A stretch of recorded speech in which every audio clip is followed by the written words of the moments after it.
Hi, I'm Kevin Hill, and today I want to show you just a few tips and tricks using the 1 or 2 inch brush. Now obviously I'm sure you guys have seen how to use the 1 and 2 inch brush quite a few times in the past.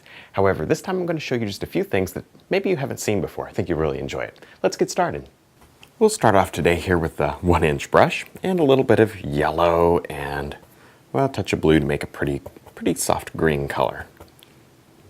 There, okay, that looks pretty decent for what we're doing, I think. And the reason my colors are all mixed together, I just put a little color in the background here. This is our normal practice canvas. I just made a soft sky and a rolling little meadow area, just so it's not blank. Okay, now the light's coming across like this. Here's our little 1 inch brush, and you could do this with a 2 inch brush. All these techniques are interchangeable. I'm just gonna tap it into the paint so that I have a nice open, airy brush. Okay, light's coming across like this. I'm gonna just set my brush down and I'm gonna shove it up like this. You see that? I don't know if you guys have seen this or not, but not something we do very often. But I'm just trying to show you some different cool things you can do with the 1 inch brush, because you don't have to just stamp your grass on with this brush. You can really pull it up and then watch this. You can kind of smooth it. Look at, because this brush has a lot of variation in it, you can really use it to get some texture. See that? Let's get a little highlight out in there. Just load up one of the edges, one of the sides there. So you can pull it and you get a medium textured grass, and then you can go for the larger textured grass over it. Cool. Yeah. And then you could probably seen this with a fan brush, but you can do it with a 1 inch. Kick your handle up toward the ceiling, and then for the tallest grass, you can just slam it down. See that? You actually make bigger grass than you could with the fan brush, because the brush has got a little more paint to work with. A little more bristle in there, holds more paint there. See that? Cool. So you create these little meadows. Yeah, you can do this with a 1 inch brush, it works. But just remember, you don't want to go for a repetitive stamping pattern of grass, you know, just the same old grass stroke all over. Because with a big brush, it's super easy to get into a pattern. So when you're using a larger brush, it's pretty quick. So watch out that you're not getting into a pattern. You can fall into the patterns too quickly. So be careful. There you go. Okay, I'm throwing a little dark in there just for the sake of having some dark. So we at least following the generic rules of painting. There, good. All right, that doesn't look bad, does it? That's kind of neat. I like showing you all these different things. A little more yellow, and let me just put a little more emphasis on this area right in here.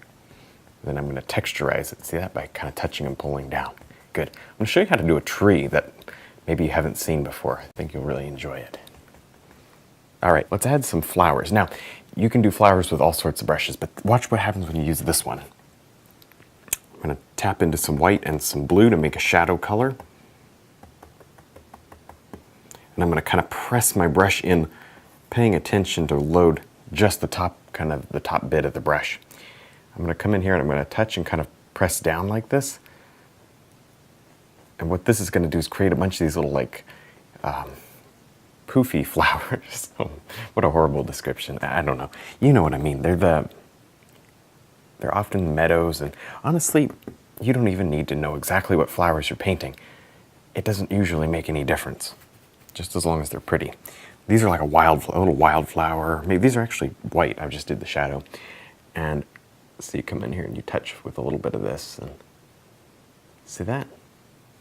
Make sure you have that nice rounded bristle there. See that? Don't like pull it through in one direction. You gotta kind of make sure that tip is working for you, because you're painting with the tip. There, kind of gives you a more open texture than you would otherwise get with the other brushes. Come back in here and lay in a little bit of this. Looks like the little flowers in the background. And this is, this is easy. It really is. Let me load up with some dark. That doesn't make any difference what kind of dark it is, just dark. And I'm going to hold my brush down like this, and I want to just seep these flowers in. See that? Touch them, and you just drop them right back into the meadow. Cool. There you go. That's how you would make a large fluffy meadow with this brush. It's better than stamping. You get a little bit more, it looks a little more realistic. Okay. Let me show you another tree. Actually, let me set down that brush, pick up a filbert, Grab a little bit of color.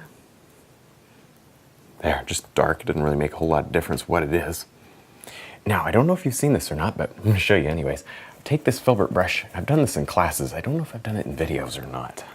This is fun though when you're painting. If you ever paint in front of people, like if you do a demo or something, if you're trying to get your name out there or for classes or for selling your art and you're doing a live demo, try this tree. It's really cool. People think you're crazy when you do it. Okay, see, I'm just make it look horrible in the beginning, right? Have a lot of fun with it and kind of act like you're out of control there. Then take your 1 or 2 inch brush. It doesn't matter which one. It doesn't even have to be clean. It doesn't have to be dirty either because you're really using the paint here. And I'm going to hold it. See, I'm going to hold it with my fingers right here where the brush tapers. You got to have one with the pencil handle, and you got to spin it in your fingers like this. And as you're spinning it, go in, press, and come out. Spin it, go in, press, and come out. Don't spin on the canvas. This does not work. Spin outside, come in, stamp it, and come back out. And always spinning it so that you get a better variation in your limbs, spacing and shape. See that? Make sure you don't get it too clumpy though. There you go. See that? And then all of a sudden it becomes like a beautiful little tree instead of a horrible looking tree. Let's kind of melt that right down. Cool. Yeah, let me show you how to highlight something like this. Grab a different one, clean brush. Some white, some yellow, and just for fun, I'm going to change the color by adding a little bit of red. Touch of blue maybe to that, so that it's a different color. Good, okay. I'm going to highlight it just like I did. See how you spin it? This is really, really fun and kind of exciting to watch actually when you get to do these for people. It's pretty fun. They've always gone over pretty well in classes, this kind of tree. There, see that? Cool, and it's easy. A lot of people can do this too. So if you're just learning, try this tree. There you go. I'm going to change here to a filbert just for the sake of finishing out the scene. A little dark, a little light. I'm going to drop in a couple of tree trunk areas. And there we go.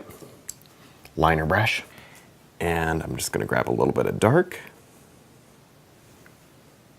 and just play around here with this, just so you can see this tree, because it's not really good for me to just leave it unfinished for you, because even though I'm just showing you today how to use the 1 or 2 inch brush, and the 2 inch brush makes a bigger tree, but the same exact idea. Even though I'm just showing you, the point is for me to show you how to do this with the 1 and 2 inch brush. I think it's worth it for you to see the tree finished, so you get an idea of what it should look like, so when you're practicing, you know what to do. Always finish out your practice paintings. You know, if you're painting a tree, complete the tree. Don't just leave it halfway done. It's not worth it. It's really worth that extra minute to just make it look right.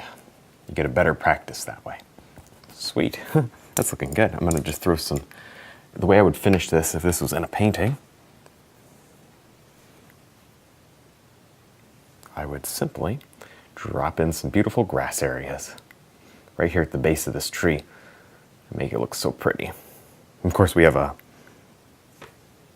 soften the grass. We have a liner brush tip video if you need help on the liner brush, so I'm not going to spend any time here showing you how to do this. There. A lot of fun. Too much fun. And that's about all it takes to make just a beautiful little meadow and a tree. And these are just some different things you can do with the 1 or 2 inch brush that maybe you haven't really seen before. Now I'm going to go ahead and load up my 1 inch brush with a very bright yellow, just white and yellow.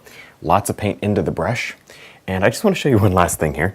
We need an extra highlight out on this tree because extra highlights really help to sparkle up the painting. Okay, so I've got my brush loaded and you see it's got a lot of paint out in the front there, and I'm just going to touch it like this as soft as I can, and I'm going to spin it just like I was doing, but this time I'm going to kind of keep these leaves out. See that? Kind of keep them out a little further. What this will do is create almost like a beautiful open area, open texture of highlighted leaves that are outside the dark. Because a lot of people, they'll just like stay right against that dark. And I mean, it's okay, but I'm gonna just try to free you up a little, get you to where you kind of do some different things. Oh yeah, there's some orange or yellow in there. That's pretty. See that? You can use the back of the brush to soften areas out if you need to. Good. That's better. See the difference there? Try to work as several colors. I'm going to say as many as you can. Maybe not, don't go overboard in a tree, but in your painting work, as many colors in as you can. If you have a lot of colors, you're going to have more success than if you had just one or two. I've got a darker color now. Good. Fun. This is easy. This is kind of a simple, interesting way to do a tree. Just make sure you keep that brush spinning in your fingers though. All right, well I think we're done with our little tip video and practice painting for today. I hope you really had a lot of fun. Don't forget to check out my website and of course the 1 and 2 inch brush. Give them a try, they're a lot of fun. Thanks for watching.